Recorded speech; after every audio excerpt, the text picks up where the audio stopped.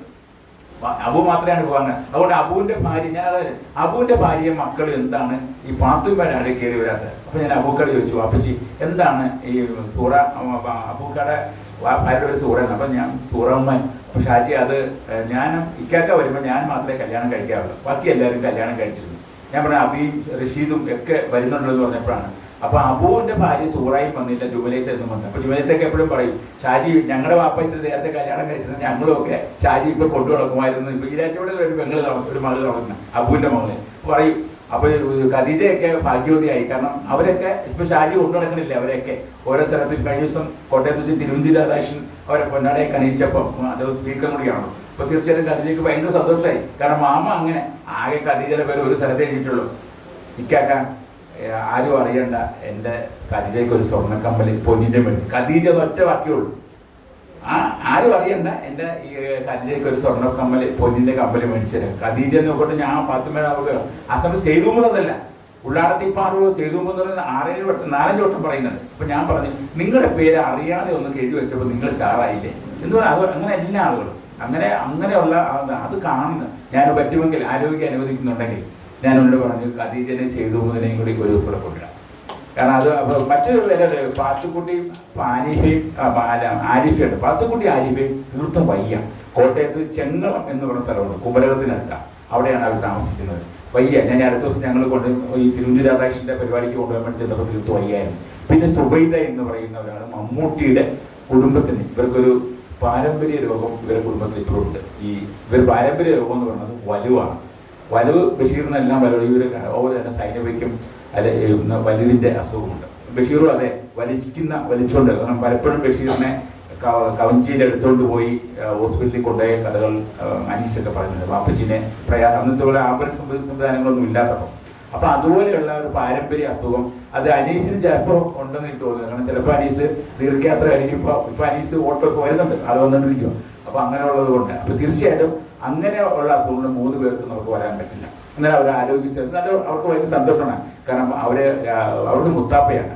അപ്പോൾ അതുകൊണ്ടിക്ക് ആര്യബയ്ക്കും സൈനബയ്ക്കും മുത്താപ്പയാണെങ്കിൽ ഖദീജയ്ക്കും സെയ്തു മുഹമ്മദിനും വല്യാമ്മയാണ്, അവർക്ക് മാമയാണ്. കാരണം അമ്മാവൻ എന്നുള്ള സാധനം ഞാൻ സെയ്തിക്കനെ കൊണ്ടുവന്നതന്നെ. അതും ഈ പനിയായിട്ടുണ്ട്. ഖദീജയ്ക്ക് ഭയങ്കര ഇൻട്രസ്റ്റാണ്. ഖദീജയ്ക്ക് പിന്നെ എവിടെയും പോകും. ഞങ്ങളൊരു ദിവസം എനിക്ക് കണ്ടപ്പോൾ തോന്നി അവരെ ഒരു ദിവസം കൊണ്ടുവന്നു. നിങ്ങൾക്കും ഈ കഥാപാത്രം ഞാൻ നിസ്സാരമല്ല. ഇപ്പം ടീച്ചറിവിടെ ഇവരൊക്കെ ഇത് കാണുമ്പോഴാണ് നമുക്കുണ്ടായത്. അതാണ് നിങ്ങളിലേക്ക് ഞങ്ങളിലേക്ക് ഇവിടെ എത്താനുള്ള കാരണം. അപ്പം നമ്മളെല്ലാവരും ചെയ്യുന്നത് നമുക്കൊക്കെ എന്തെങ്കിലും ചെയ്യാൻ പറ്റുമെങ്കിൽ തലമുറയ്ക്ക്. അപ്പം ഞാൻ പറഞ്ഞല്ലോ, ഞാൻ ആദ്യം പറഞ്ഞു തീർത്ഥം ഉള്ളൊരു ബുദ്ധിമുട്ടുള്ള ഒരാളെന്ന നിലയിൽ ചേർത്ത് നിർത്താൻ കഴിഞ്ഞതൊക്കെ എനിക്ക് അത്രമാത്രമാണ്. ഞാൻ ബാലികലസഖി വായിച്ചത് എത്രയോ എനിക്കറിയില്ല. എൻ്റെ വൈഫിന് സുഖമില്ലാത്ത സമയത്ത് ICU കിടക്കുമ്പോഴും ഞാൻ പുറത്ത് ICUൻ്റെ വാദിക്കുന്നത് ബാലികലസഖി വായിക്കുന്ന പല ഫോട്ടോകളും ഡോക്ടർ ഗംഗാൻ സാർ പോസിയിട്ടുണ്ട്. അപ്പോൾ അത്രമാത്രം ഏറെ ഉണ്ടായിരുന്നു. എപ്പോഴെങ്കിലും ഉണ്ട്, എപ്പോഴും ആ രീതി തന്നെയായിരുന്നു. അങ്ങനെയുള്ള ആ ഒരു ബന്ധമൊക്കെ എടുത്ത് കഴിഞ്ഞു. അതൊരു വലിയ സംഭവമാണ്, നിസ്സാരമല്ല. ഈ കഥാപാത്രങ്ങളെ കാണാൻ കഴിഞ്ഞതിലുള്ള ഭാഗ്യമാണ് ഞാൻ. ഇപ്പോൾ ബഷീറിനെ കണ്ടതിലേക്കുള്ള ഒഴുതി എനിക്ക് ഈ കഥാപാത്രങ്ങളെല്ലാം ചേർത്ത് എനിക്ക് തലവലപ്പുറത്തെ ചെറുതും വലുതുമായി മീറ്റിംഗ് സംഘടിപ്പിക്കാൻ കഴിഞ്ഞിട്ടുണ്ടെങ്കിൽ അത് ബഷീറിനുള്ള അത് ഞങ്ങൾക്ക് കിട്ടിയ അംഗീകാരമാണ്, ഒരു അസൂയാണ്, ഒരു അഹങ്കാരമാണൊക്കെയാണ്. ഞാൻ ഇനി തീർപ്പിക്കുന്നില്ല. കാരണം ഇവിടെ വേറെ ആൾക്കാരൊക്കെ ഉണ്ട്. ഒത്തിരി പോയാൽ അത് അധികമാവും. ഇവിടെ പ്രീതനും ഒക്കെ സംസാരിക്കാൻ താല്പര്യമുണ്ട്. അനീസിൻ്റെ വാക്കുകളായിരിക്കും എന്നേക്കാൾ കൂടുതൽ. ഏതായാലും ഇവിടെ പങ്കെടുക്കുവാനും സാഹചര്യയുടെ ഒരു ഭാഗമാണ് ഞാൻ രണ്ടിനല്ല. ഞാൻ രണ്ടിനായിട്ട് പോകാൻ അങ്ങനെ എനിക്ക് ഇവിടുത്തെ രീതികളെല്ലാം കണ്ടുപിടിക്കണം എന്ന് ആഗ്രഹിക്കുന്ന ആളുകളാണ്. അപ്പോൾ അവിടെ ശ്രീ ഉണ്ണിയെ സംബന്ധിച്ചോളം അല്ലെങ്കിൽ നിങ്ങളുടെ കൂട്ടായ്മ ഒരു ടീമാണ്. നിങ്ങളുടെ ടീമിൻ്റെ പ്രവർത്തനത്തെ ഇച്ചിരി അസൂയ എനിക്കുണ്ട് കേട്ടോ. അപ്പോൾ അതുകൊണ്ട് പറയാം. കാരണം ഞാൻ അറിയാം, എനിക്ക് ഒരു കാര്യം, എനിക്ക് ഇവിടെ ഇരുന്ന് ശീലമില്ല കേട്ടോ, എനിക്ക് അവിടെ ഇരുന്ന് ശീലമാണ്. കാരണം ഞാൻ അങ്ങനെയാണ് ഓർക്കുക, എനിക്ക് അങ്ങനെ ഇവിടെ ഇരുന്ന് അങ്ങനെ ഒരുത്തേയും ഇരിക്കാറില്ല. എൻ്റെ അമ്മ പറയുന്നത് ഉറങ്ങിക്കിടക്കുക മാത്രമേ അവൻ മിണ്ടാതിരിക്കുള്ളൂ എന്ന് പറഞ്ഞാൽ. അപ്പോൾ അതുകൊണ്ട് അങ്ങനെ ശീലിച്ചുകൊണ്ട് കാരണം അതാണ് പരിപാടി വിഷയം. ഞാൻ എപ്പോഴും പറയും, നമ്മളിവിടെ ഇരുന്ന നമ്മുടെ പരിപാടി നിങ്ങളെയൊക്കെ കണ്ട് മിണ്ടിയുണ്ട്. നിങ്ങൾ അടുത്ത ശനിയാഴ്ച നിങ്ങൾ വരണമെങ്കിൽ ഞാൻ അവിടെ ഇരിക്കണം. അതാണ്. അതുകൊണ്ട് എനിക്ക് ആദ്യമായിട്ടാണ് ഇങ്ങനെ ഒരു ഇതിന് കിട്ടിയത്. ഏറെ സന്തോഷമുണ്ട് എല്ലാവരോടും. നിങ്ങളെയൊക്കെ ഇനിയും ഞാൻ വരും കേട്ടോ, നിങ്ങൾ ഇവിടെ ഈ ഒരാളായിട്ട്. അപ്പോൾ അതുകൊണ്ട് തീർച്ചയായിട്ടും ഉള്ള ഈ പരിപാടി പങ്കെടുക്കാനും ബഷീർ ഓർമ്മ വെക്കാനും സാഹചര്യം നടത്തിയ ഈ പ്രവർത്തനത്തെ തീർച്ചയായിട്ടും നൽകും. നമുക്കൊരു ടീമായി പോകാമെന്ന് പറഞ്ഞുകൊണ്ട് എല്ലാവർക്കും നമസ്കാരം.